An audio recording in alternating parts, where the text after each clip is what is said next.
Ladies and gentlemen, welcome to Education Today with Nicole B. Today we have a few special guest speakers. We will discuss some major issues in education today. We will find out the critical issues, the controversies, and why they're important. We will also discuss possible solutions to these issues. Here to speak with us about assistive technology, let's welcome our first speaker, Miss Jackson. Thank you for having me. Thanks for coming. What is assistive technology? Assistive technology is any piece of equipment or product that is used to maintain, improve, or increase the abilities of someone with disabilities.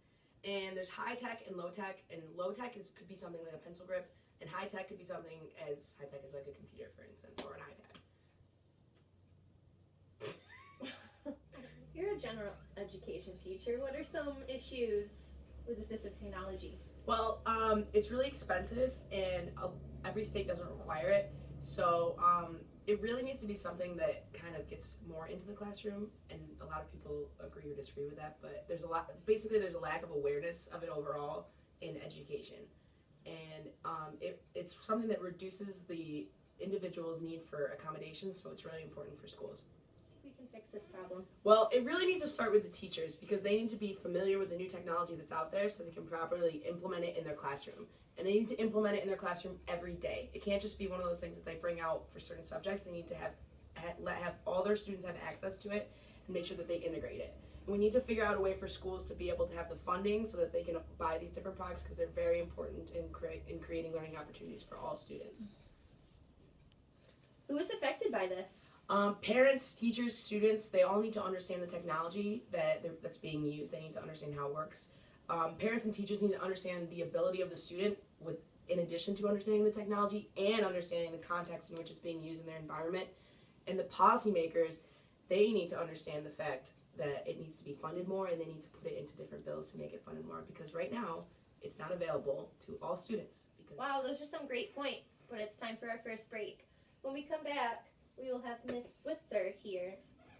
Thank you for coming.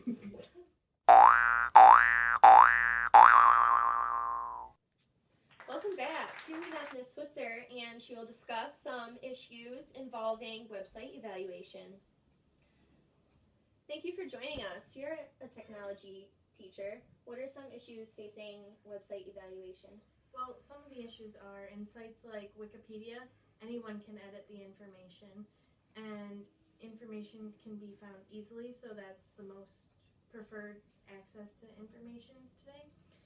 And there's a big presence of bias in the information, and there's a lot of inaccurate information.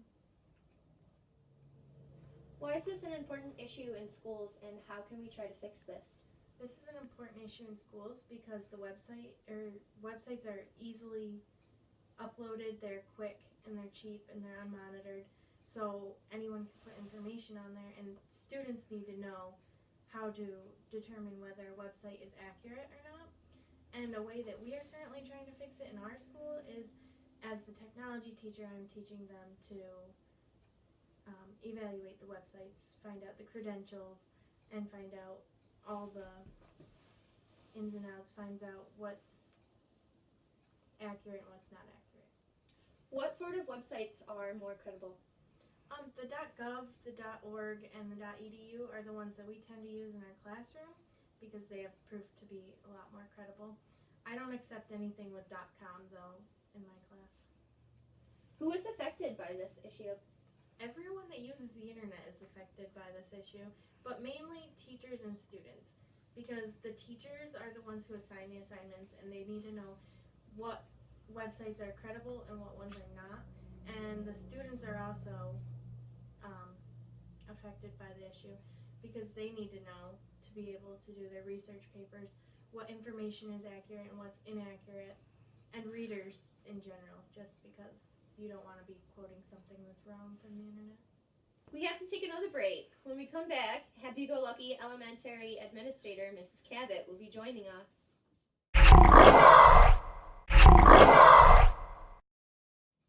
Let's give a big warm welcome to Mrs. Cabot. You're an administrator. What are some of the current issues involving the Common Core? One of the big issues is that Bill Gates is the one that funded the Common Core after it was already denied once. His money was spread around to influence different policymakers and civic leaders. Some states are pulling out, so the purpose of all the states being uniform is not working like it should be. Also, there's a line being crossed with the Common Core. It's supposed to be just standard-based, but it's more like following a curriculum, so the teachers, instead of teaching a regular class, are teaching to teach the tests. Why is this such an important issue in schools today? Well, the first question is, why did we need the outside funding?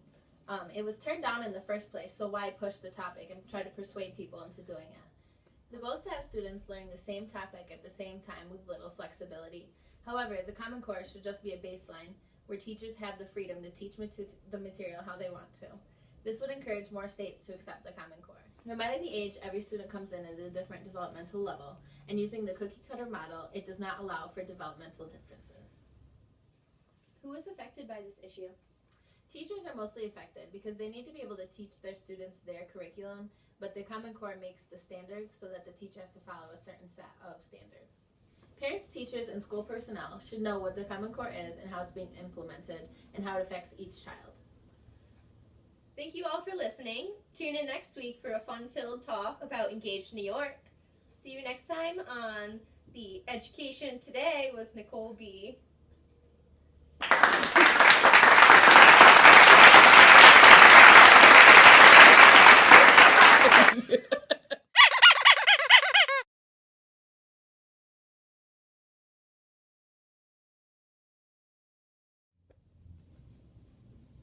Hello. The goal is to have students learning the same things. So if schools were learning the same topic at the same time, then more states would be less likely to pull out. You guys made me laugh. I was doing good. Come on. You cheated that one. What did I do wrong? I'm sorry. No. I thought I did good. You stuttered and I laughed. Why is this such an important issue in schools? You looked at me funny. Oh, Okay. don't look at me like that. I'm sorry. Here we have Mrs. Cabot. I